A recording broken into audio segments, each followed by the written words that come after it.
Understood, right? Whatever we have discussed today's class.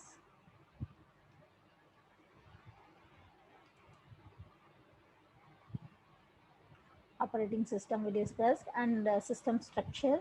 Computer system is divided into four components, that is hardware, operating system, application and system programs, and users we have discussed in this class. Okay, this is the computer system organization components. Next, we have discussed the system view and user view of an operating system. In system view, the operating system is called as a resource allocator. Operating system is called as a control program because it controls the execution of the program. So the operating system is called as a control program in system view. Okay, next we have discussed the computer system organization. Okay, computer system organization is nothing but the one or more CPUs or number of device controllers are connected through a common bus providing access to the shared memory. Okay, you can see here in this diagram, let's say with the common bus, CPU, all controllers, memory will be connected to it. Okay, next, we have discussed about the computer startup. When you powered up or reboot, the first program is loaded is bootstrap program. Okay, which is usually stored in ROM. Once it starts loaded, it initializes all the aspects of the system, and then it loads the operating system kernel into the main memory. Once the operating system is loaded into the main memory, it, operating system will start executing its first process called init process. Okay, so just remember it as init process. The initialization process will be executed first. After that, operating system will be waiting for an event to occur.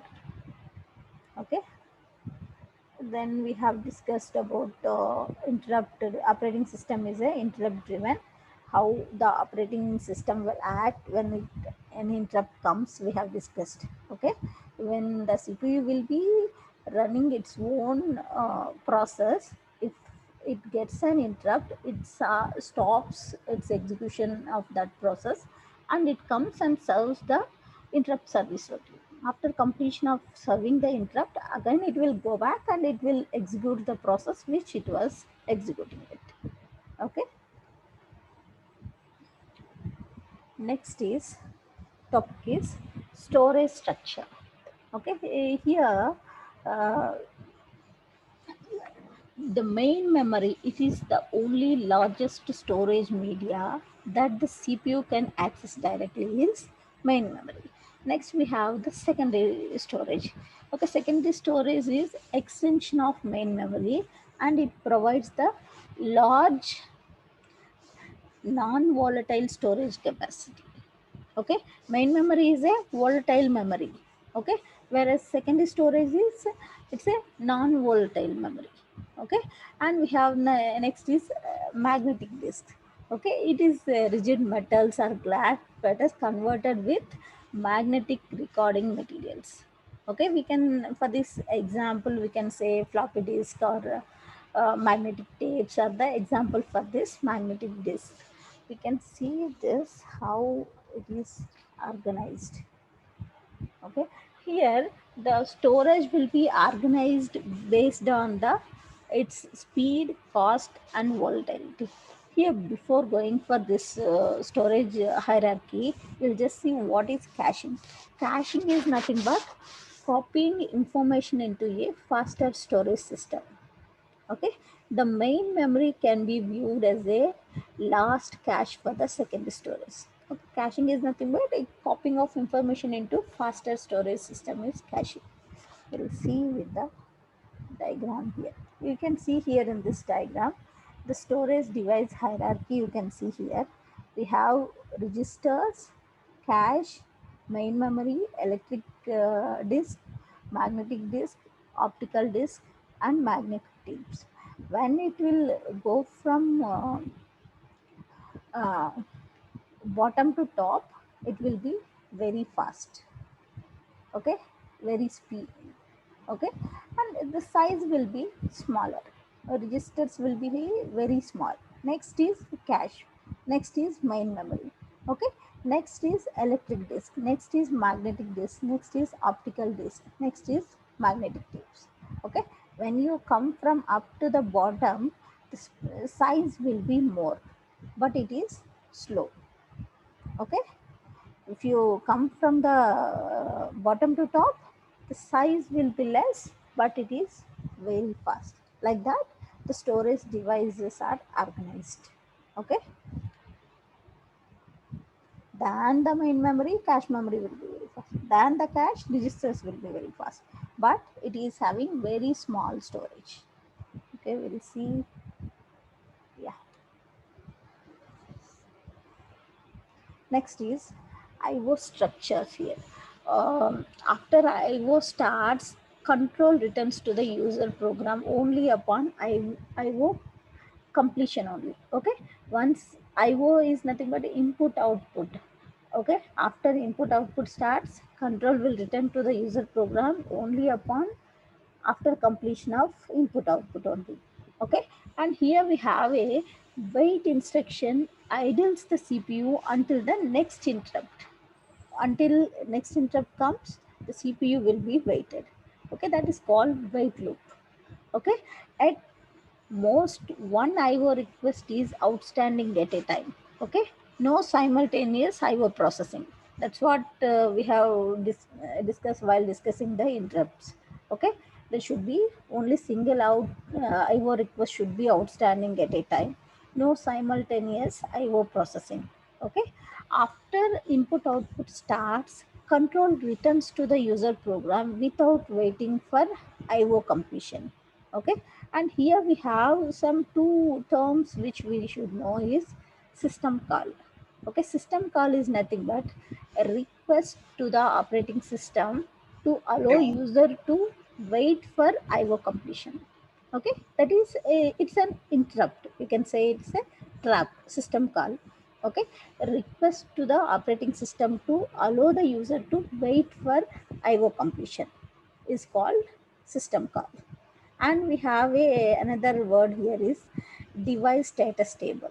Here the device status table consists of entry of each IO device.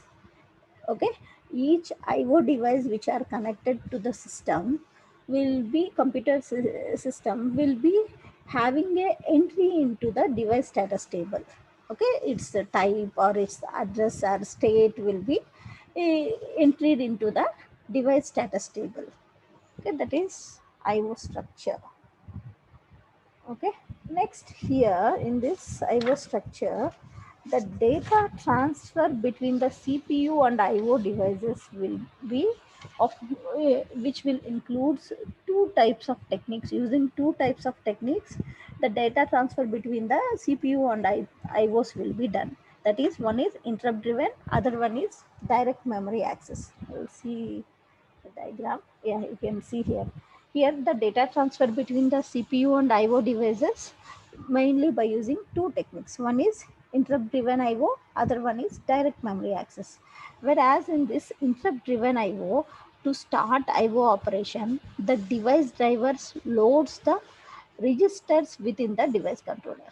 Okay, to start the IO operation, device drivers will loads the registers to the device controller, and the device controller in response it examines the contents of the registers and determine what action to be taken. Okay, device control's work is to examine the registers and determines the what action should be taken. Okay, whereas the controller starts transferring the data from the device to the local buffers. It starts the uh, data transfer. Okay, once the transfer is complete, the device controller informs the device drivers via interrupt that the operation is completed. Okay, that is interrupt driven IO. Whereas direct direct memory access, it is usually this direct memory access. You can see here this directly the devices IO will be using the memory by using direct memory access technique. Okay, another method is interrupt driven IO technique. Okay, here whereas in this direct memory access, which will be usually it will be used for this direct memory access technique will be used for high speed IO devices. Okay, after setting up the buffers, pointers and counters for IO devices, the device controllers transfers the entire block of data uh, to the buffer storage from main memory without CPU's intervention. Okay, entire block of data will be transferred to the buffers from the main memory without CPU intervention is direct memory access. Okay, only one interrupt is generated per block rather than one interrupt per byte. Okay, here in interrupt driven, for every byte we'll be sending an interrupt request, then CPU will process that interrupt. Okay, whereas direct memory access, uh, the buffer storage, the data will be transferred to the buffer storage directly from the main memory without CPU intervention here. Okay, usually it will be used for high speed device drivers. Okay, this is about IO structure.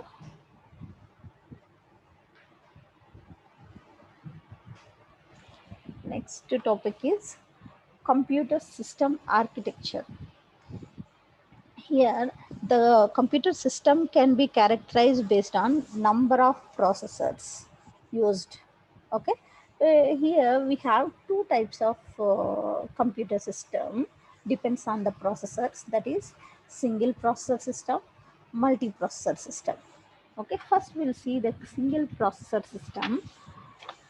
Here in this single processor system, the system has one main CPU and is capable of executing a general purpose instruction set, including the instructions from the user processor. Okay, most systems have a special purpose processors, single purpose systems only, which will be having a single processor, is called single processor systems. Okay, whereas multi-processor systems are growing in use and maintenance. Okay, where in this multi-processor system will be having two or more processors. Okay, two we'll see with the diagram, you will understand that time. Okay, multi-processor system will be having two or more processors, so it is also called as parallel systems or tightly coupled systems. Okay, here the advantage of multi-processor systems, here we'll be having more than one processor, so it is advantageous, right? If you have more than one process, sir, will be advantages increased throughput. Okay, increasing number of processors so that we can get more work done in less time. Okay, so it increases throughput, because in multiprocessor we have more than one more than two or more processors will be there, so more work will be done in less time, so automatically the throughput will be increased. Next, economy of scale. Here the economy of scale means, as multi-processor systems share the peripherals and mass storage or power supplies will be shared among the multiple single processors. Multiple processors will be shared these all devices, so it is reduces the cost. Okay, next is increased reliability. Here, if here in this multi-processor system, if a program is distributed properly on several processors, then the failure of one processor will not halt the system. Okay, but it's only slows down, that's it. So it increases the reliability. If any one processor will goes off, other processors will be running it. Okay, that will not completely stop the execution process in multi-processor systems. Okay, whereas in single processor system, if something happens, that is stopped. Okay, whereas in multi-processor system, if job will be shared among the multiple processors, if one processor will goes down, other processors will be running it, then will execute the job. Okay, so that will increase the reliability. These are the advantages of multi-processor system. Understood, right? Difference between single processor system and multi-processor system. Most systems are single processor system. General purpose systems are single processor systems only. Multi-processor systems means two or more processors will be there in the computer system. Okay, that is called parallel systems or tightly coupled system. Because if we have more systems, we'll be having the advantages, that is increased throughput. Okay, because work will be done, many processes will be there, the work will be done in less time, so that automatically increase the throughput. Next, economy of scale. Economy of scale means all the peripherals will be shared among the multiple processors, so that automatically reduces the cost. Okay, next is increased reliability. If one processor goes down also, the job execution will not stop. That way, job's execution will be done by another processor in the system. Okay, so it increases the reliability. And here, multi-processor system, we have two types. That is asymmetric multiprocessing and symmetric multiprocessing, where here in this asymmetric multiprocessing, each processor is assigned a specific task. Okay, in asymmetric multiprocessing, we'll be having two or more processors, right? And each processor is assigned a specific task. It uses a master slave relationship in asymmetric multiprocessing. Okay, one processor will act as a master, and it controls all other processors in the system. Okay, the master processors schedules and allocates the works to slave processors. That is asymmetric multiprocessing. Understood, right? In asymmetric multiprocessing, will be multiprocessing means more than two.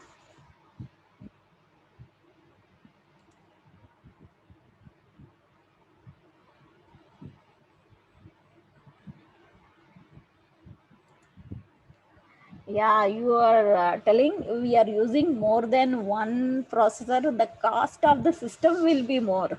But we are using the same system resources will be shared among the multiple processors. So that's the reason it is economy of scale. That's it. Okay, while buying the system, it is costly only, but it is reducing your time.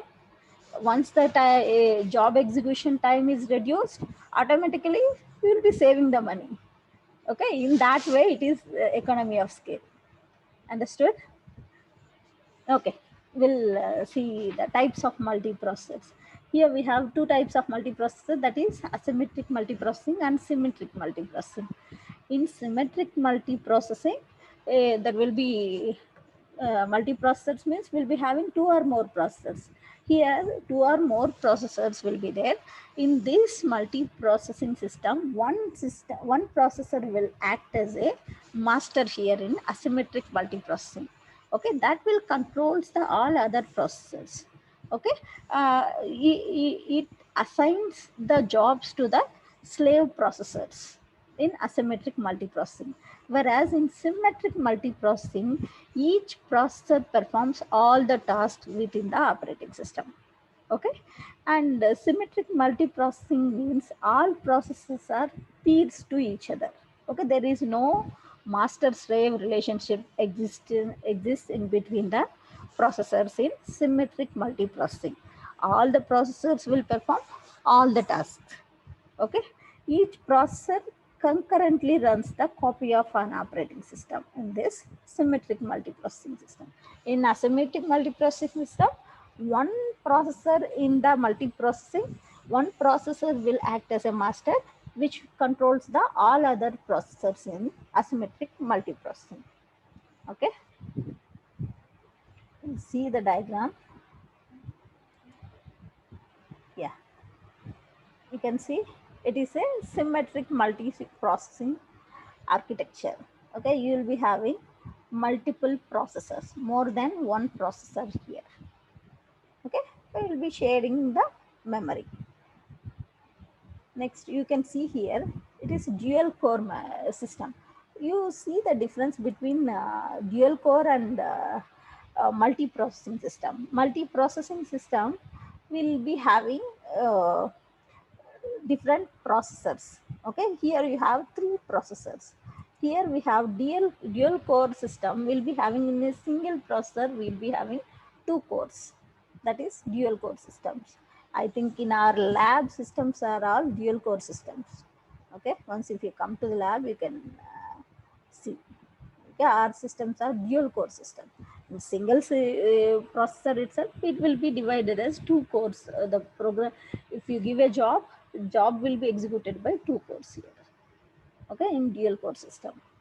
Next, we have another type of systems are clustered systems. Okay, here the clustered systems will be like a multiprocessor systems itself. Okay, but multiple systems working together, we call it as a cluster here.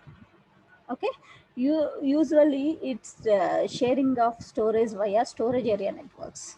Okay, by using the networks, different systems will be clustered together through the network. It shares the resources.